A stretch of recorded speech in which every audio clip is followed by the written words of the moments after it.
Good day, sir. Good day, everyone. We are the Group 3, BESED 1A, and we will discuss about the effects of blended learning to the academic performance of City College students. But before that, I will introduce you our Group 3 members. First is Jeline Echon, Laika Fabon, Krisharin Ferrer, Nicole Francisco Garcia Catherine, and Garcia Janel. Table of Contents. Title page, Table of Contents, Abstract, Introduction, Methodology, Results, Discussion, Acknowledgements, and References. Abstract. This research was conceptualized to determine the effects of blended learning on the academic performance of City College students of San Jose del Monte, Bulacan in the academic year 2022-2023. It aims to share students' perspective towards blended learning and how it affects their academic performance compared to face-to-face learning. This quantitative research used simple random sampling with a total of 32 respondents, who are students that are currently using blended learning as their modality.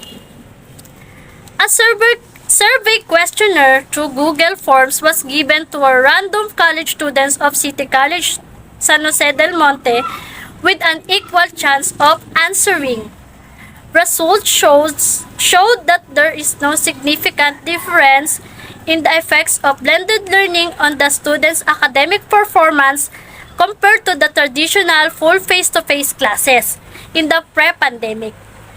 Students can still actively participate and get high score and grade in their classes. Good day everyone, my name is Kishalin Ferrer. Introduction. The COVID-19 pandemic began in March 2020 and has a significant impact on our society. Because of the increasing number of positive cases, school and many other established have been forced to shut down.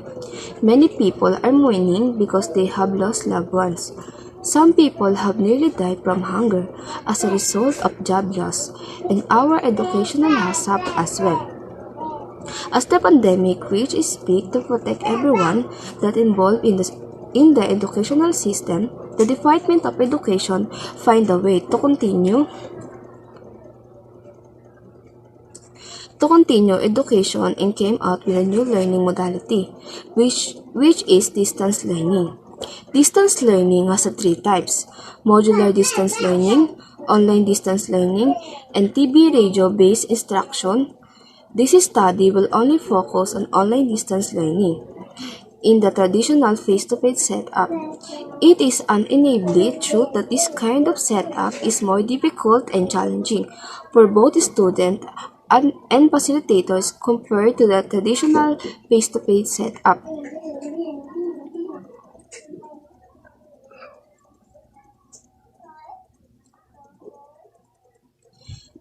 It is hard to know if the students were learning something from this kind of setup or not. In the traditional face-to-face setup, teachers and facilitators can see their student in person, wearing a uniform, sitting properly in one seat apart, order inside the classroom while honestly answering their exam. Thought we can't ignore the fact that some students can manage to cheat. Still, the number of students who cheat in face-to-face classes may gradually increasing in online distance learning. One of the advantage of online distance learning is now they can reach students who are having a time to going to school. The flexibility of online distance learning can enable students to be successful in their studies. But it also has disadvantage, such as the facilitators having a difficult time preventing cheating because of little or no face-to-face interaction with a student, lack of accreditation, low quality, and more, that resulted in a negative effect of the negative effect on students' behavior ethics in many ways, such as their participation in class and group activities. During online distance setup, facilitators a hard time thinking about what educational method they should use to make sure that all students will participate in their class session and activities.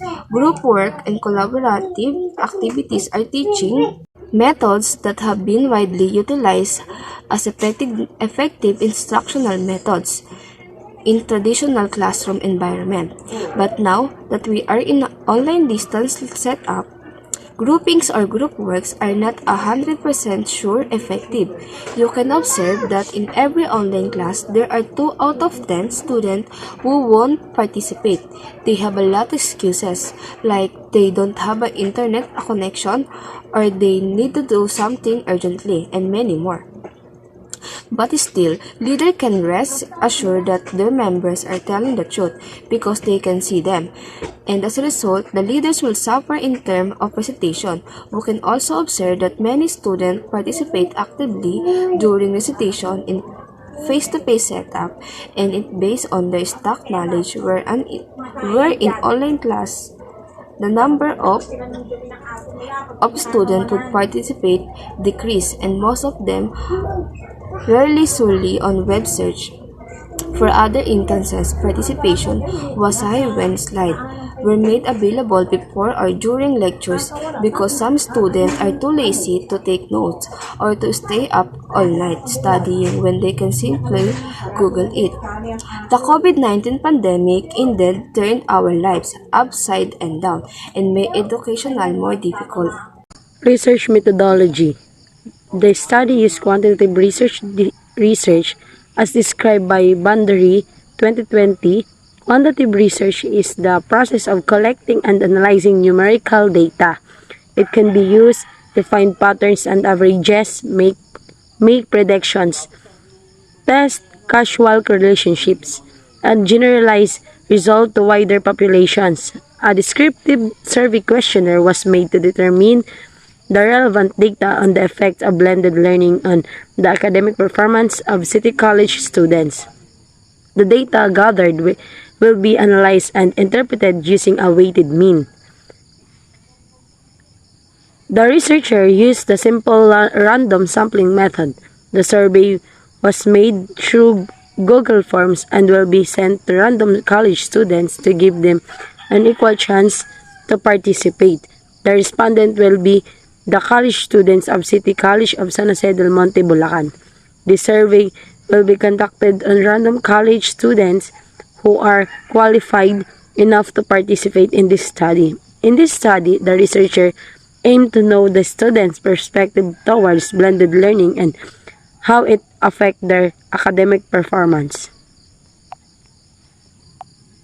And for the result, the table 1 shows the responses about the difficulties to focus in blended learning than in full face-to-face classes. Out of 32 respondents, 12 students answered strongly agree, 11 of them answered agree, 7 was still undecided, and 2 answered disagree, and none of them answered strongly disagree. In the second table, it shows the responses of the student about being active in blended learning. Out of 32 respondents, 7 students answered strongly agree, 23 students answered agree, 1 of them is still undecided, and 1 of them is disagree, and none of them answered strongly disagree. The third table shows the responses about being active participant of a student in face-to-face class than in blended learning.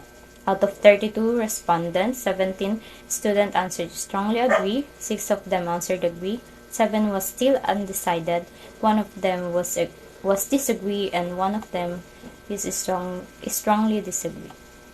The fourth table shows the responses of the student about which is better between the two modalities. Out of 32 respondents, 5 students answered strongly agree, 10 of them answered agree, 6 was still undecided, 7 was disagree, and 4 is strongly disagree. And the last table shows the responses of the student in blended learning to their time management. 11 students out of 32 respondents was answered strongly agree, and 8 of them was agree, 5 was still undecided, 8 was disagree, and none of them answered strongly disagree. Discussion. After conducting the data gathering procedure, analyzing the respondents' answers, and getting the weighted mean, the researchers discovered the effects of blended learning on the academic performance of City College students. Students face difficulties focusing on blended learning but still actively participate in class. Blended learning provides creative, adaptable, and flexible learning opportunities, according to Berga et al. 2021. Blended learning has a lot to offer. It may be hard for the students to focus, but they can engage in class activities and adjust to switching between face-to-face and online classes.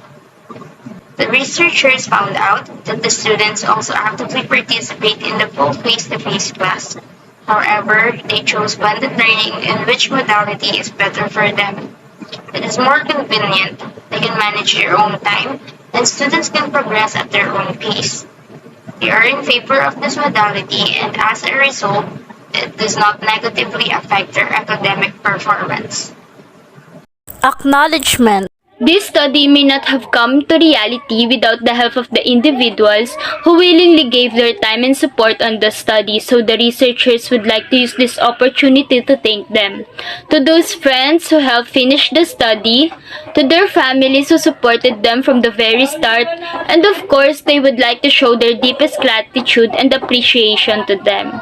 They thank the Lord, our Creator, for guiding them throughout this journey, for giving them hope, strength, and a lot of determination. The researchers would also like to extend their deepest gratitude to Mr. Orlino Dirabago Jr.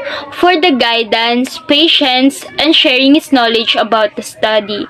The researchers would like to thank the students of City College of San Jose del Monte, Bulacan, who willingly participated in the said study. Our appreciation extends and goes deeply to the people that were not mentioned but have willingly helped us out with their skills and abilities. We are highly delighted and blessed to have you all throughout our entire research. May God bless us, and to Him be all the glory. And these are our references. Thank you, sir. Thank you, everyone. Bye.